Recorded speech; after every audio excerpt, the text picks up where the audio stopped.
What's up, y'all? So across all of our internal campaigns, we got 1 in 56 leads engaged. And we're only targeting executives at 30 to 200 employee companies. And what we're going to be doing in this video is diagnosing a really, extremely huge problem, which is the fall off that's happening when leads are engaged based on the lead magnet. And then how many of them book. As you can see, the fall off is massive. And I'm going to be going over what exactly we're delivering, how exactly we're diagnosing this problem. But first, let's look at the analytics for one of these campaigns. So we send an email one, and then the email one is getting a few of the leads engaged, right? So we've got a bunch of campaigns running, but this is an example, right? And then we send the email 2. So email 2 is where the lead magnet is. And as you can see, the spike is huge. We instantly get tons of positive replies.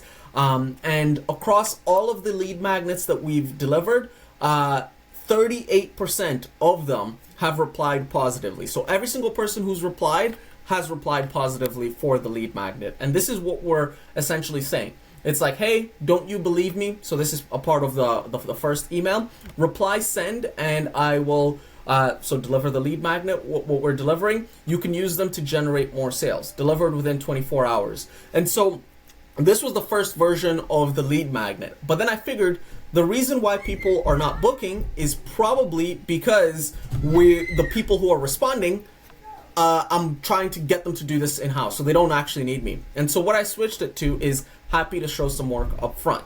And this is generating a little bit better traction, but still people are not booking. And so we can move on to the next step. So the next step is an iteration that we've made. So previously I used to host these lead magnets inside Google Docs, but something that we lacked was the ability to see how many people are actually viewing these. And so we couldn't actually tell whether the lead magnets were bad, the lead magnets were good, or any of that stuff. But now, since we are tracking all of this information inside HubSpot, we can actually see how long people are viewing it. And so, for example, if we were to click on agility, this lead magnet over here, we could see that Douglas viewed it. And when we look at the details, actually, let's not look at the details, but if we did, we would be able to see how long he viewed it, which pages he viewed it on, and that type of stuff, right? And so this helps us see whether people are viewing this information. And then from this here, we can further diagnose whether it's the quality of the lead magnets. Again,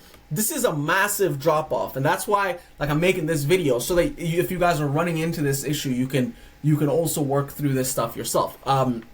Now, the first thing you're going to need for you to even start to work on this issue, if you're having it, is you first of all need to map the number of leads that you're getting to the number of meetings that you're generating. And so let me quickly show you how we are doing this, and then we'll keep going as to how we're diagnosing this. And so when we go to the campaigns, you can actually just go to your inbox. So the inbox is going to be where the emails are. We'll just go to the lead list for now, just to keep the information not fully visible.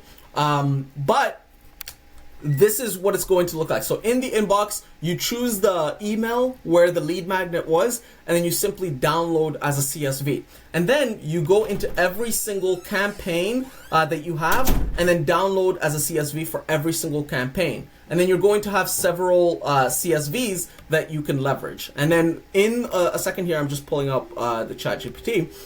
You just want to go into ChatGPT. You're going to have a bunch of CSVs from all of your different campaigns. You essentially want to give them to ChatGPT, and then you want to say, hey, merge all of these CSVs into one for me.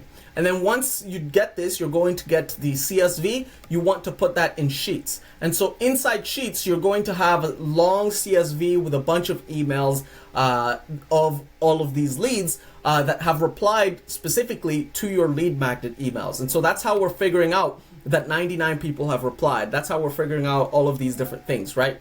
Okay, so once you have this CSV, you then want to create an automation that looks like this. And so what this automation is going to do is it's going to look into that CSV. And so this is what the information is. And then once we look into that CSV, we want to use this URL endpoint to get the specific lead.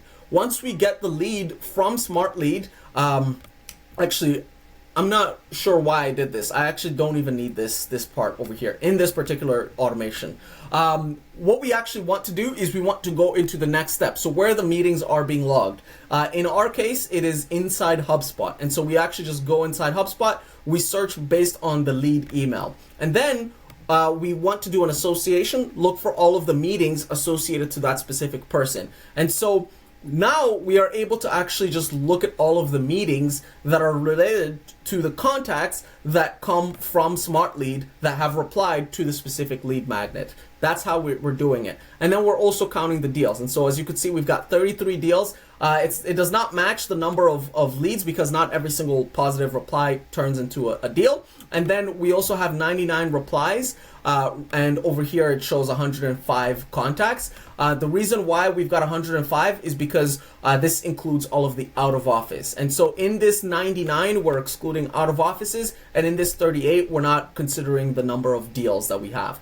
Okay, so now we get to the meetings, which comes from this automation over here. It counts the meetings based on the association. And so we've got the association, and then we've got this numeric aggregator that's counting the meetings. Okay, so now let's go into how I'm diagnosing this. So as you've already seen from this video, we've been making iterations and been making improvements to try to make this work. And the reason why I keep trying to make this work is because it already gets tons of replies. Like 40% of people reply. So that's great. Like we're already getting tons of positive replies from that. And then it's ridiculously easy for us to do. It takes like 1 to 2 minutes to create and deliver. And so what we're basically doing is we've got this lead magnet over here. We put someone's website in here. And then once we do that, it's going to create a document for us inside HubSpot that looks like this. And all of the information is already going to be there. It's super easy.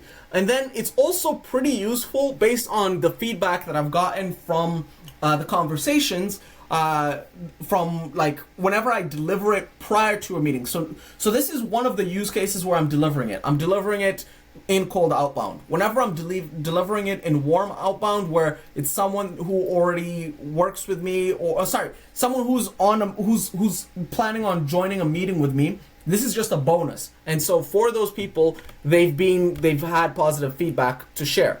But everyone else, they've not booked. Okay. So now let's go into this solution and let's see what I'm working on to fix this. So the first idea that I had is gatekeeping this lead magnet behind a Loom video.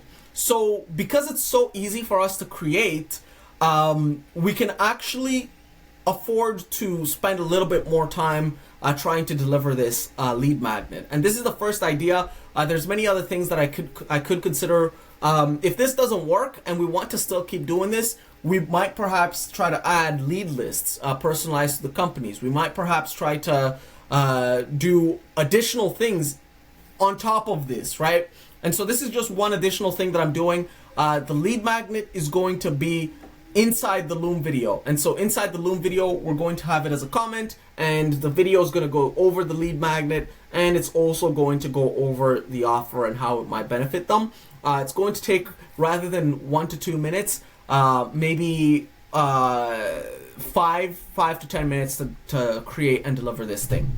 And so this is what I'm going to be working on, and this is my reasoning as to why I'm working on it. And if you're in a similar situation, then perhaps you can try that.